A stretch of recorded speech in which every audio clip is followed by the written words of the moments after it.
Talks between Russian and Ukrainian officials began on the Belarusian border on Monday, as Russia's diplomatic and economic isolation deepens 4 days after invading Ukraine. The Ukrainian president's office said the talks' aim was an immediate ceasefire and the withdrawal of Russian forces. Moscow was cagier, with the Kremlin declining to comment on its aims. Russia calls its actions in Ukraine a special operation. The talks are being held on the border with strong Russian ally Belarus, which has become a launchpad for the troops invading Ukraine. The Russian advance has gone more slowly than some expected. Blasts were heard before dawn on Monday in the capital of Kyiv and in the major eastern city of Kharkiv, Ukrainian authorities said.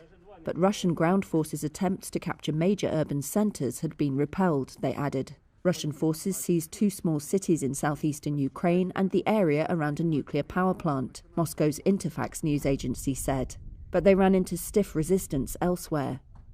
Russian President Vladimir Putin put Russia's nuclear deterrent on high alert on Sunday. The Western-led response to the invasion has been sweeping. Sanctions have effectively cut off Moscow's major financial institutions from Western markets, sending Russia's ruble down 30% against the dollar on Monday. Countries also stepped up weapons supplies to Ukraine.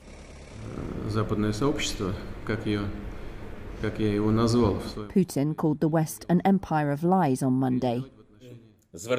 Ukrainian President Volodymyr Zelensky asked for fast-track EU membership.